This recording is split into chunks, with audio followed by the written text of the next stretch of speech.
Don't you just love the smell of napalm in the morning?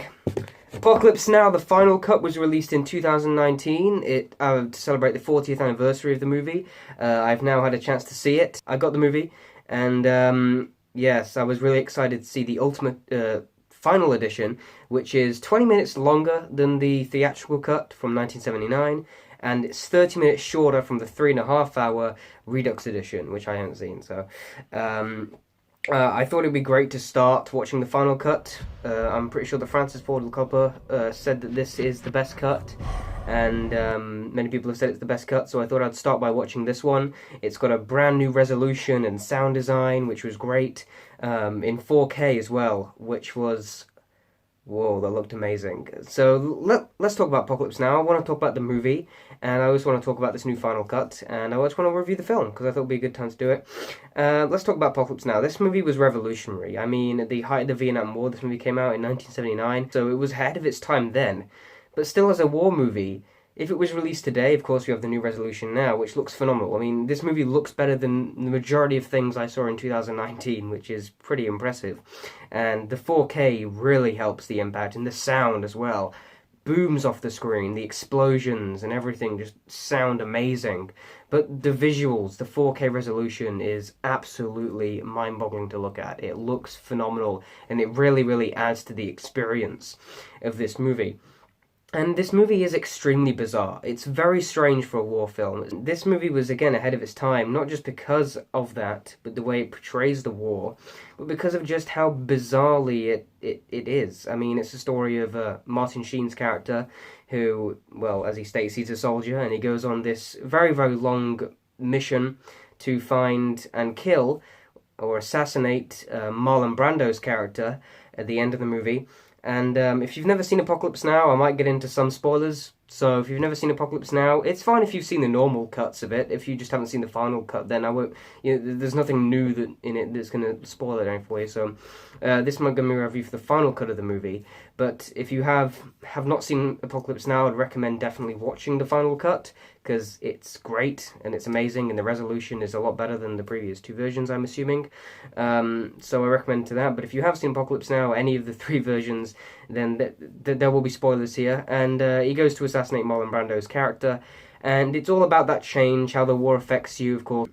And it really does, and it does this by separating it in 3 acts. The opening shot with the song, I believe this is The End by The Doors, phenomenal opening sequence, just starting off with choppers, the noise of choppers intercutted with a ceiling fan, just really interesting things, and introducing us to Martin Sheen's character, who is excellent in the film. He is brilliant, and showing him change throughout the course of the war, I thought was really amazing. It's not a specific moment that changes him, or a specific thing, it's just the entire experience that changes a person, and I really, really appreciate that. And we get a lot of voiceover from him, reading all of Marlon Brando's background story, and it's really interesting, and it also foreshadows really well how he sort of takes his place after he kills him, because the entire movie, the big thing at the end is that he goes through this entire horror of war to end up, that drove the last admiral crazy,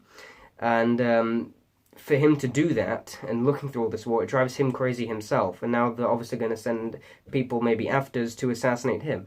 So it's all a vicious circle of that, how war affects people, and it shows it in a very, very bizarre way. This movie is split into 3 separate acts, I would say. The first act is extremely action-heavy. There isn't really much action throughout the rest of the movie. There's a few action scenes, but they never focus on the action. They always focus on the characters. But the first act is very, very amazing. The music in it, I mean, you have, of course, The Rise of Valkyries, which is an iconic piece of music from Apocalypse Now, and that bursts through the screen. And that entire opening action scene is the first act, and it's amazing. It's really amazing, and I love how it shows just very normal conversations. Of course, you have the napalm line. I love the smell of napalm in the morning. Which, it's not saying much, but why is it such an iconic line? Because he's saying, what the war smells like. You can already feel the war. You can hear the war. You feel like you're there. But then when he says that line, you automatically start smelling what it would smell like there. And like, it's amazing, and you actually start smelling this gassy smell around you. You start imagining what it would smell like there. And it, again, adds to the experience. Just little lines of dialogue from the characters to make you feel like you're there, just to sort of create an atmosphere. And it does that extremely well in the opening minutes. And it's really groundbreaking what this movie achieves from a technical standpoint. It's amazing.